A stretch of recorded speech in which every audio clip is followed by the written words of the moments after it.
Nagkaalaman para sa mga bagong electrician, andito kami ngayon, gagawa namin ang FTV10, number 1 second engineer, number 2. FTV10, kailangan i-open at saka i-close. Yung pag open, close, open, click. Tapos okay, open, ayan. I-open, yun dapat mag-green. Ibilang yan. Ngayon dahil hindi nakalagay yung wire, di yan magtutulog green. Hahanapin natin. Ngayon dahil ayaw, punta naman tayo. Ayan, nandilaw na siya mga kaibigan. Okay. Meron siyang alarm. Fuel oil system valve FTV10 failed to open. Yan ang ating i-resolve mga kaibigan. So, close natin. Click. 13-85847. Close. Guys, in here I have the FTV10 valve junction from down. And I have a wiring diagram on terminal 4 and terminal 11, which is connected on our two fuses, 82147A and 82416A. Was connected on TV820. So in here I have 82148A and connected on our 82148. In here I have 82148A and 82148 here. That is connected with these fuses.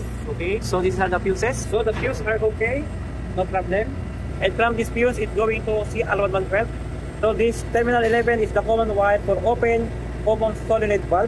This one. 11 is the common. We have 4 as open oil pump command going to the fuse 82147A. But this 82147A cannot be seen here. Nothing. You can check the relay CR111 and CR112. From this relay, we have here 100, 1, 2, 3, 4, 5, 6, 7, 8, 9, 10, 11. 11 and 12, CR11 and 12 have one wire here, 2147A. On the other side, I have 82148A. And this 82047A, 48A goes directly on this relay. With here, I have PL9. Okay. On the other side, I have PL24P16 and PL9 are both positive. Since this is both positive, I need a neutral line here connected on our PN9. So the CR11 and CR12, when energized, the terminal 6 and 5 here must be connected. And here is the relay for. So here I have terminal 5 and the terminal 6, which is normally open. It will close when it is energized. This kind of relay have terminal 1 and 2. This is square 1 is the coil from which it is taking a 24 volts. So from the PLC 6 and 7 is normally closed, 6 and 5 is normally open. So in here I have the terminal 1-4A 15 have open contact with 83147A. When the output relay here have negative supply, this coil contactor is energized. You can make a contact between 841-815 and 821-47A with 821-48A and 1A4-A. Itong dalawa na to, itong relay na to, iilaw yan pag mag-open. Kapag mag-close, ito naman yung iilaw. Yan, ito open. Yung signal. Ito yung connection sa F B lane. FTV10. Okay. Itong dalawa na to, open, close, iilaw yan. Tapos yung power niyan, ito yung power niyan sa 821-48A. Ito, ano to, fuse. Yan yung fuse. Check, ano yung fuse? Check, ibalik mo yung fuse. Ito yung fuse, ha? Ito yung signal ng open. Ito yung close. Ito. Open, close. Open, close, yan. Tignan nyo dito, may nakatanggal na wire. Pag dito may nakatanggal na wire, spaghetti. O, kapag baguhan kang electrician, ako po, dyan pa lang, malulula ka na kasi marami nakatanggal na wire. Nag-jump car siguro ngayon. Dami o. Para sa spaghetti o, sa mga tinanggal dito. Yun, ang ating i-dissolve na yun. Ayos no? Check, pasok. Paki-open. Sir, pakitry po open, open or close. Open.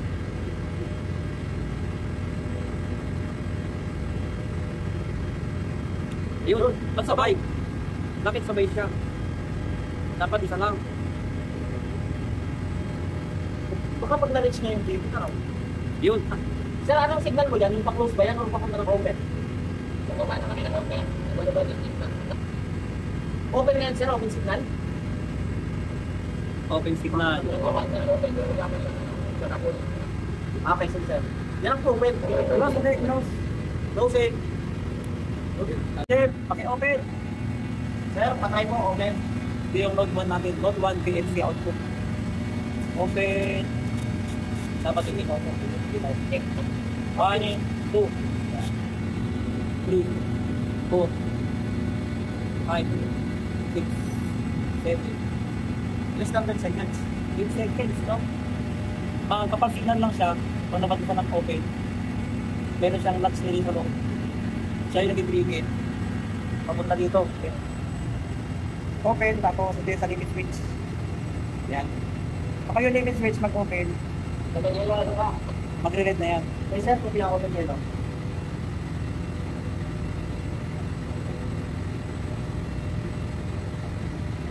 Nakayelo na? Oo. Okay, nakayelo na. Kung tapos ako na. Ngayon sa FTB10, Marine Gas Oil Storage Tank Valve, gagawin namin. Ayun. Tama ko yung number 1. Katalo. Number 1 ng Gcash dyan. Ako rin, number 1 electrician kasi mag-isa lang. Kaya number 1.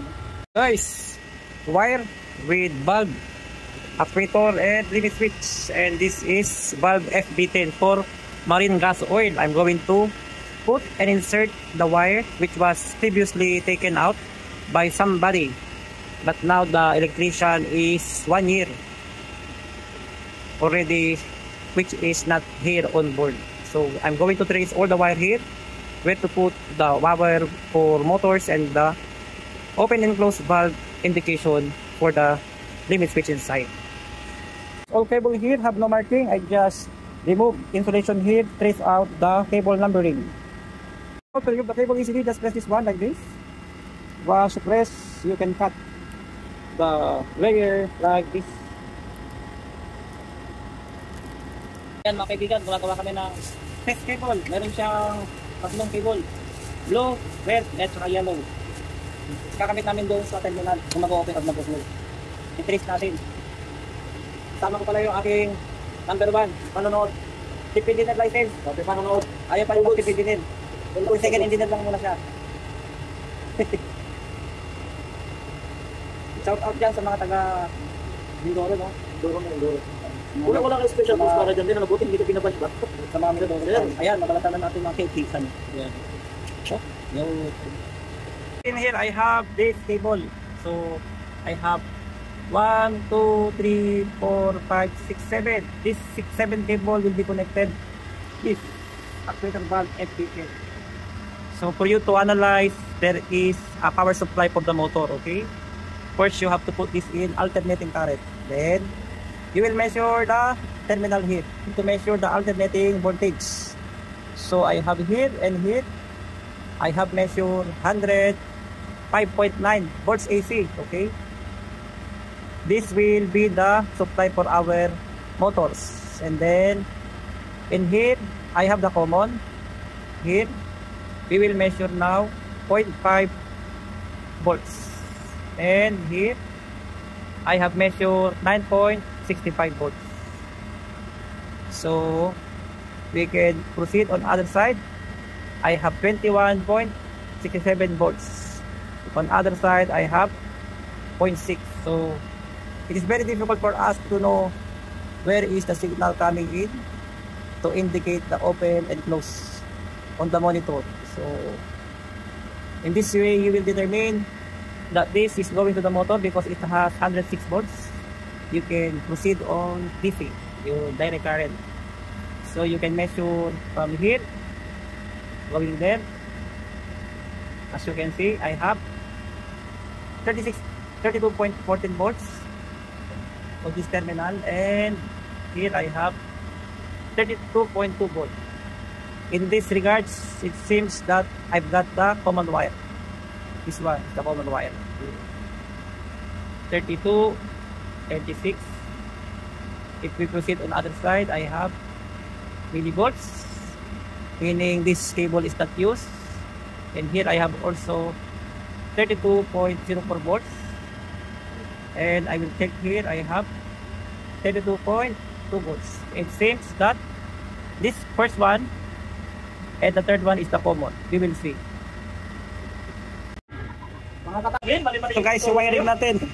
Bali meron tayo 1, 2, 3, 11, 14, 4, 6, 7, 8, 9, 10. Yun, 9 and 10, dito yung power supply natin na 110 volts dito. Tapos dito yung ating mga limit switch. 1, 2, 3, 4. Okay. Papasok na natin yung wire. Naman dyan. Ayan, Gcash na, Gcash. Darwin. Dito kami lahat. Ito, number 3 siya sa listahan ng rehabilitation center. Yung 1, 2, reserve na yun. Well, Well, number 1 yun. ayan. Tapos yun, oh. Ayun, kasama ko nagtatago. Yan, guys. Yan guys. Wala ka kanalo. Kapanalo siya. Ariyo, bigla ko lang. 1, 2, 3. Pangalon. Darwin, picture. Natulato. Picture. Share ko sa ano natin. Group chat. 1, 2. Picture ba? 1, 2, 3. Si Darwin, hindi na makita. Tabunan. So, yan. Ganyan kaibigan ang pag-wiring. Ito yung 10. Ito yung 9 siguro. Pero parang 6 ayun, no? Ito yung supply ng motor natin. Power supply ng motor. Para may pasok nyo. Didiinan nyo lang ito din. Ayun, may balaki sa akin. 1.8 yung point. Yun, mga kaibigan, no? 1.8 na lang. Oops. Si Dali. Naglalaro ako may video. Laging nakatag si Dali. Walang sa mga vlog. Wala ng stress ba? Para marami siyang matutunan sa electrical. Makikita ko numbers. Tumataas. Power.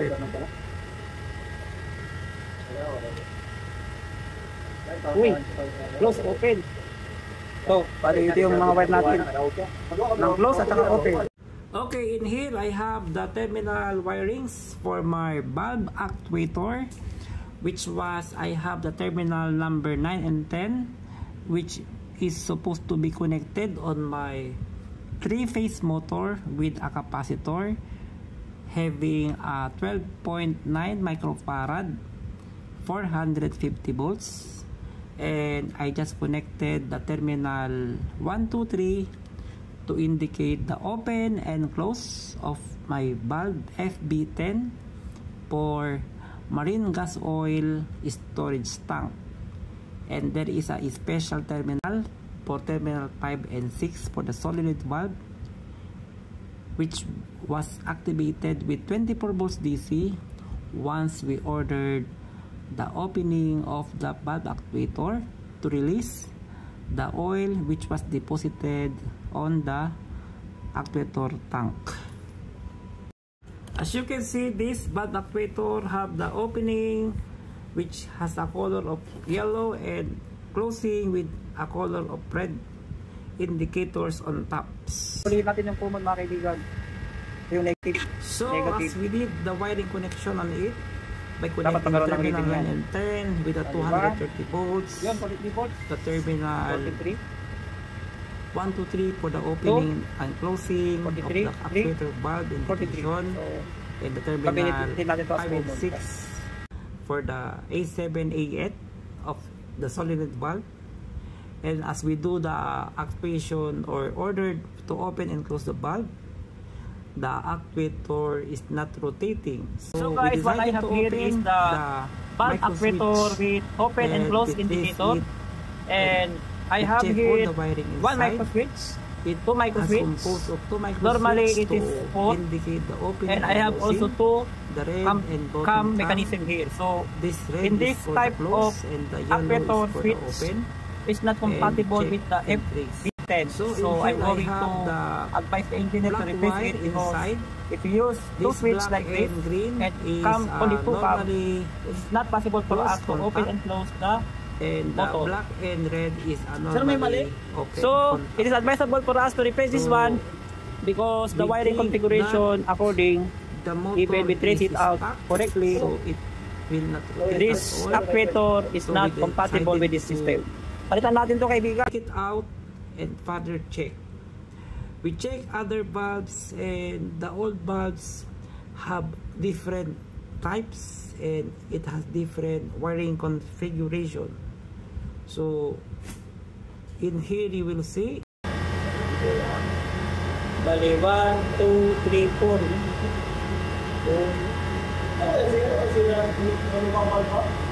Hindi na mag-open close. Wala at gusto na po nila paklas pa. Wala na sa tubig. Yun yung nakakot sa blue box. Mayroon 5. Yung gagawin na tagang pero sa red.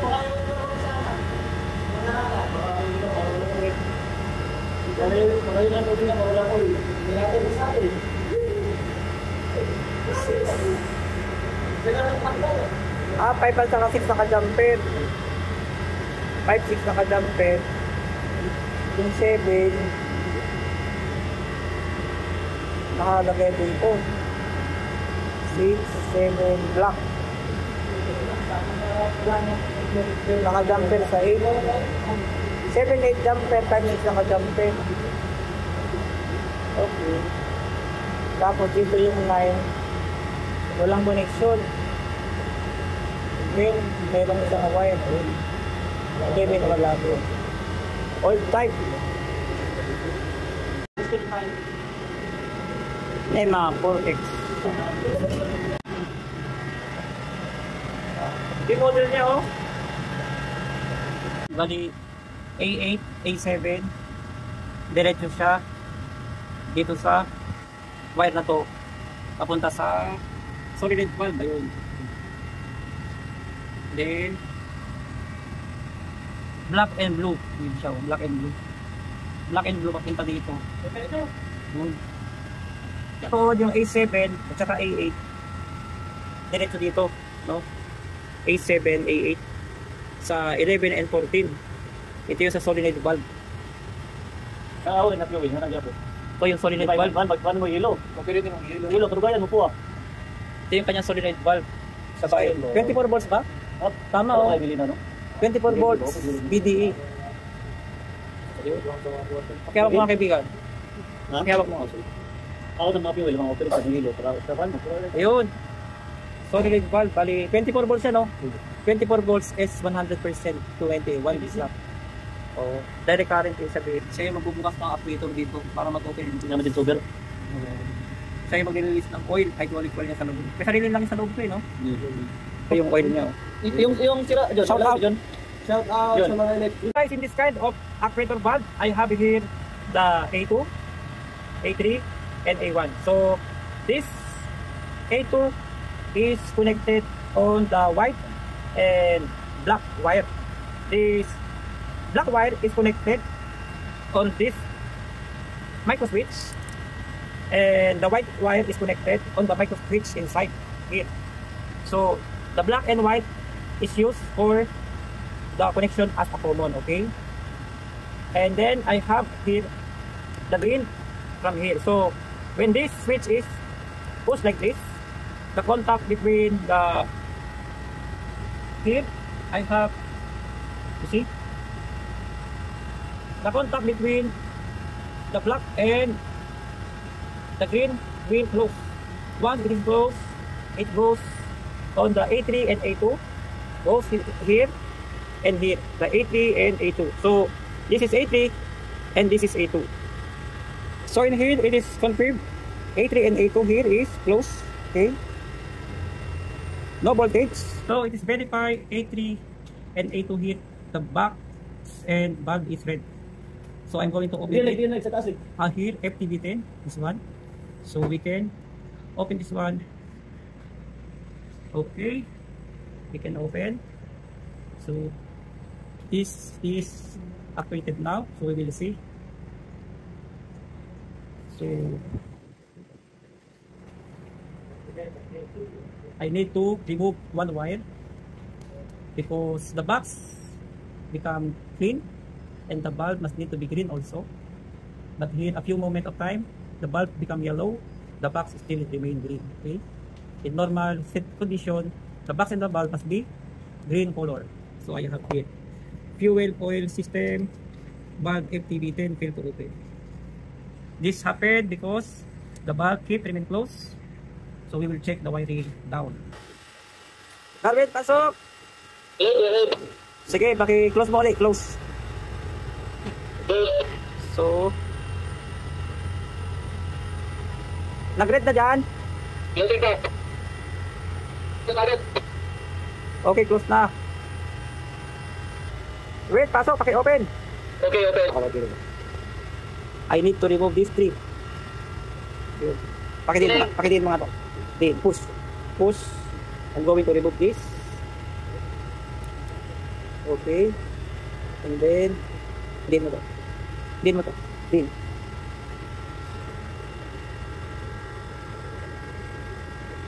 Yan, pinagdigin ko yung dalawang wire dito.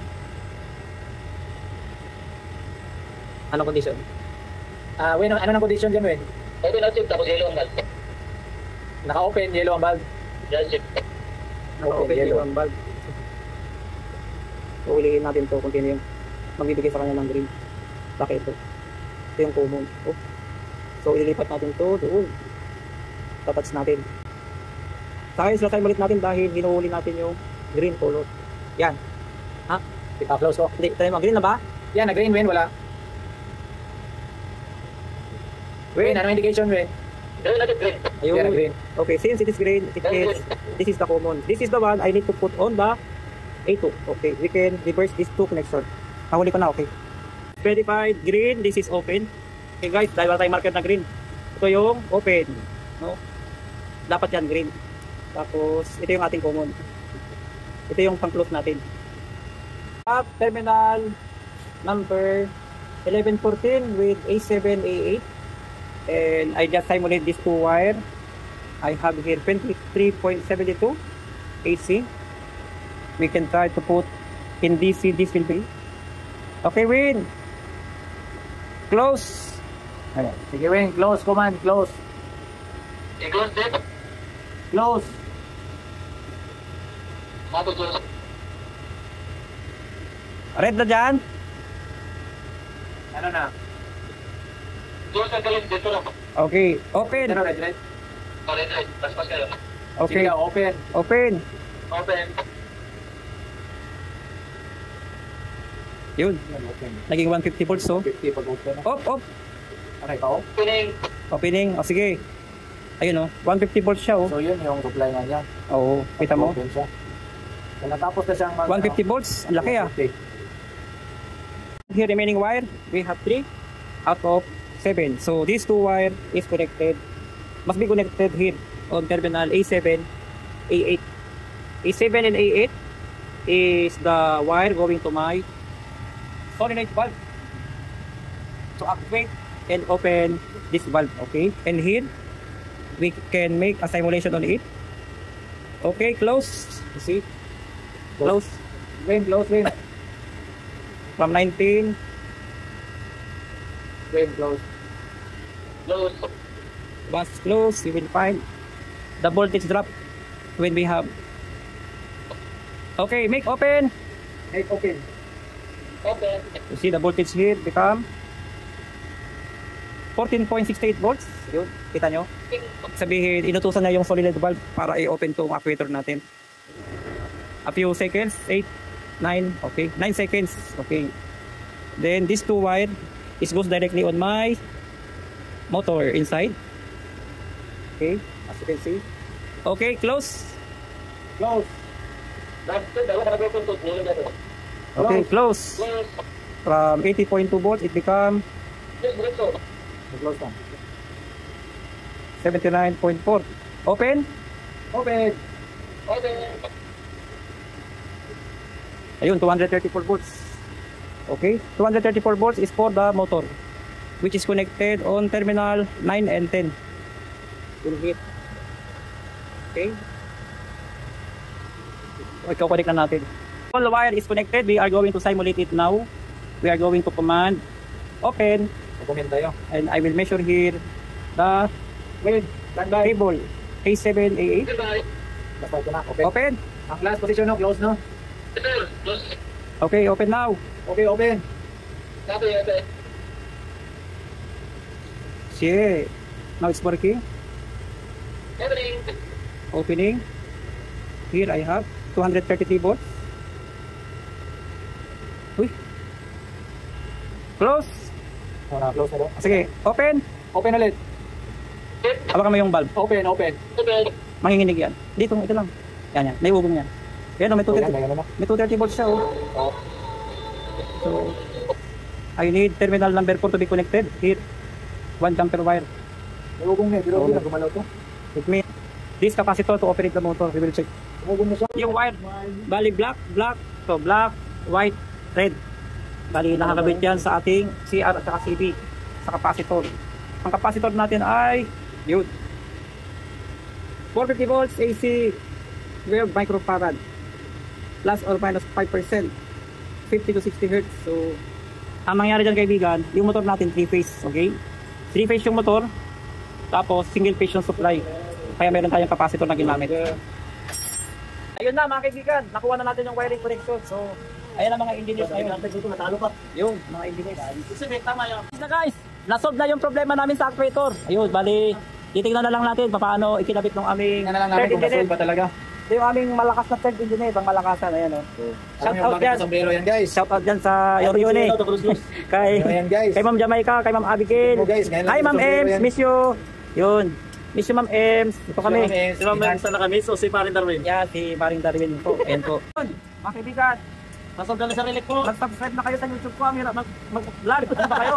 So, lumabo na mata ko, tapos nakalbo na ako, puro kayo nood. Subscribe naman kayo dyan. Like and share. Like and share. Yun. Di na nga ako naligo para lang magawa tong vlog na to para sa inyo. Hello mga katalo. Hello mga katalo. Open. Open. Ako John, open. Open. Good. Atin niya akong gagalaw. John, magani sa ubong. Bubok. Hindi nga ito gagalaw kasi tanggal ko sa bal. Tingnan nyo yung puwit. Yung ilalim noy. Tingnan mo kapay mo kung umiikot. Yan hindi nga pala ito iikot sir. Dumadungkot ang ano shaft. So, pinaandar natin, umugong yung motor, hindi umikot. Nag-single facing. So, para maging 3-phase yun.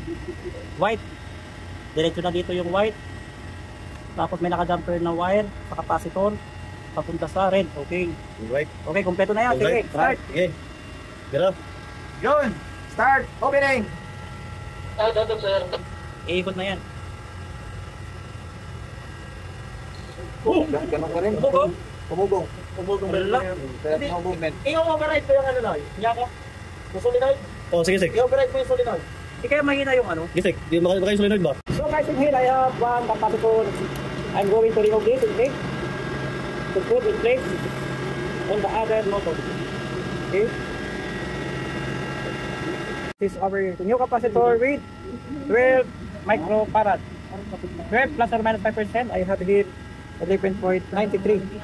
And guys, na-found out natin sila yung lumang capacitor. Ilan yung capacitor na 12.8 microfarad, no? Ayun. Ito ngayon, Meron dapat mga ganyan, Lex? So, Meron sige, mga testing ganyan, tayo. Lex? Sige, testing tayo mga kaibigan. Baka dati. Open.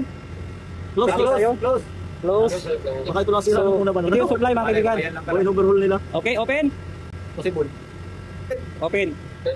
Ayun, gagalaw na yan mga kaibigan. Yung capacitor, meron siyang 350 volts from 450. Magbibigay siya na... Ito na agad. Hindi ko malawa. Sige, i-close mo, close. Hindi naman gumalaw ulit. Kasi naka-open kasi siya eh. Sige, close mo. John, close ulit, John. Close. Yes, sir. Kanina gumalaw Oh, kanina. ayan, nagagalaw yan mga kaibigan. Baka na yung nagpapasira sa ano, Lek. Okay, Kasi bumigay uli ito. Oo. Baka may nagsusunog sa kanya ba? Wala uli, wala. Walang galaw uli ba? Yan na. Ganito, 130. Wala no. Anong allegation, John? Hindi na pati ang motor. Hindi siya, Drinking, sir. hindi siya nag-command. Wala. Hindi na kuman yan. Dapat may command dyan. Ito ganito. Baka gumigay na naman, oh. Makibalik ako. Command Sige close. daw, John. Command close. Hindi na ang garo na. Spring na to, spring na to, pasarado ito nito. Ha? Spring ba nagpapasarado nito? Dapat mayroon to. Hindi na pati ang motor ngayon eh. Galing na ang motor eh. To. Oh, Kulang traction. capacitor na naman. Guys, when we do command for opening and closing, it commands for closing but opening no have because this is removed. So we will put this back. Okay. This is from 821.48 4188. Close. Pumitik, kaso walang ano. Magnetic. Saan na pumitik? Sa Solenoid. Solenoid yun? Ha? Solenoid. Nag-click Pag buksan siya. na konti, sige, hindi siya, ano? Hindi siya galaw. Hindi gagalaw. Sige nga, buksan mo nga. Kung gagalaw. Ang isuloy natin. Para gagalaw to. Sige, Gumalaw. atay nga. Bilis. Sagad, ganyan yan. Ay, spagyo. Buksan ko na konti, ipabukay ano mo, kung gagalaw. Baka naman Anong may last clearance command sa konti, maaari. Close, sir. Close, sir. Close, sir. Yellow detect, close, yellow. Puro silo. Hindi Sige ah. daw, open. So, kailangan pa i-adjust ng proper adjustment. Galaw, close. Close daw, Del. Steady na, green. Okay, close. Sige, close daw. Okay, sir. Closing, sir. Hindi siya mag-release. Yun! Putang ina, hindi na. Closing, sir. Close ko lang. Kapag nasagad dyan, sarado. Sobrang sagad. Sige pa nga, isa pa nga. Pag sobrang open naman, hindi rin. Sige, isa pa nga, kaibigan. Ayos na. Isa pa nga, isa pa nga. I-record ko lang. Buksan ka ba? Ano yan? Yung may record yan. Close. Sige, open. Del, open, Del. Hindi pala sagad siya, may konting Sir, gap. clean ko man. Closing, sir. Okay na, pero open, sir. Sige, standby lang Standby muna. naman na, standby. Confirm mo kung anong kulay. Close na, pero dilaw dito, sir. Sige lang, open. Okay, sir. Opening, sir. I-adjust lang natin yung ano, pag Yan. ano na. Opening, green. Para matapos yung cellphone. Open. Yun, gumagalaw na siya. So, ayusin ko na lang yung wiring ng open and close. Maganda, meron na tayong drive. Sir, open na sir. Ako sa dito sir, pula agad sir, pula agad. I-open na ngayon. Okay, open daw. Okay sir, open sir, open. Yun, malaw. Okay. Sir, nag-blink lang, green. Andar na siya mga kaibigan. Pag minsan yan, pag nasugat sa adjust, hindi na nagpo-pulse. Ngayon, ano ng indication din? Capacitor, 12 microfarad. Sir, nagana sir, pwede ng green sir, pwede ng Okay, green. Okay, close. Close. Okay sir, closing sir, closing. Case close. Ayun, gumalaw ulit. Okay sir, pula agad sir, pula agad close. Okay. Red, red. Okay, ikabit lang natin yung cover leg ko. Okay na. Okay, right. Cover lang, wait. Thank you. Number The one. best electrician, the best. Number 1, second engineer. Electrician, Yun, number 1, third. Kaya pala number 1 because I'm only one. Ito, like. Ako rin number 1 ha, kasi mag-isa lang ako. Kaya number 1 din. Ako number 3. Number 3, number 2, number 1. Yun, number 1 din yan, kasi mag-isa lang din. Number 3. Subscribe na kayo sa... Like and share. Yun. Nakatalo, hello. How are you? Okay na. Yun, yung wiring ulit. Alin, hindi mo ulit? Hindi ba baliktad ba? Hindi. Yun, wiring niya. Close ako yan. Black, red, yellow. Tama na. Yan, kakabit na natin mga kaibigan. Ang takip. Open, sir, ikutin mo para mag-close. Para tumama. Guys, pag maglalagay kayo ng ganyan, dapat properly, ano tawag doon? Properly yung kanyang pagkakalagay. Ngayon naka-close. Okay, nakatas rin. Buwan ang kudrado ito eh. Kakainin niya namin. Close tayo ngayon. Ayan, DMH. Ano? Black. Alin. Okay lang naman yun, pagkaran. Ano yung alin? DMH limit switch box. www.rainbowoffshore.com yung enclosure. IP67. Right. Like and share. Like and share. Okay. Nag-open na tayo. Okay. Tapos close. Grabe ka tawa mga bata. Okay, close. Lipat yung sulit. Lipat dito. Okay, ayos mo nga. Dim na ba? Dandahan lang. Closing sir, nag-green tong pula sir. Okay na. Okay sir, pwede ng pula dito sir. Close, Isang lipat open dito. pa. Isang open pa. Okay sir. Video eh. Isang open din for entertainment purposes. Only. Pwede ibalik lipat dito. Pwede. Hindi mo sa masarap. Yan, sige. Kamagyan ha.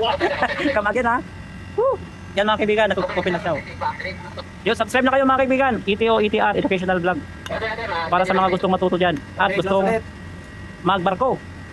Okay sir, closing sir. Ayos, loob nyo. Alright.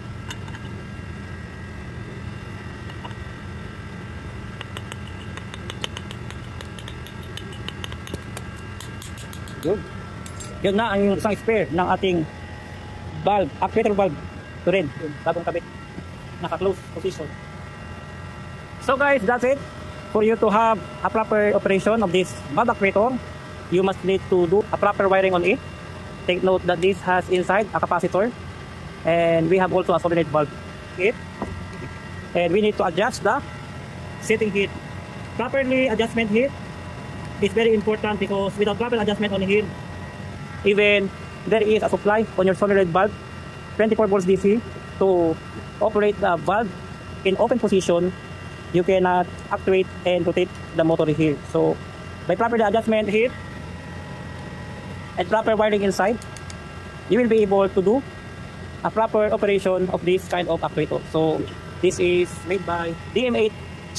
Now the status is closed, so we will going on engine room, so we will see how it is. And here I have this one. Okay, so by rotating this in a clockwise direction, meaning push, and when this rotates in a counterclockwise, it's open. So now we are here at the engine control room. As you can see, our FBT10 now is red means closed, so it's working now properly. So I hope that you've learned a knowledge on how the valve actuator is being installed and operated. Good morning, Pilipinas! Merry Christmas dyan! Ayan o, may pilot boat. Nandito kami ngayon sa Arso, Algeria. Yan, ang aming paligid, mga kaibigan. Makikita nyo ang aming barko. Malapit nang mapuno yung kanyang container cargo sa deck. Aalis na kami mamaya. Yan yung aming crane, busy. Yan. Ang mga estiba doon sa ilalim. You know? Yung mga estiba doon sa ilalim. Yun. Ito ang Arso Port sa Algeria. Merry Christmas dyan. Ayun, sa paligid namin, no? Makikita nyo maraming cargoes. Yun. May barko doon sa aming bandang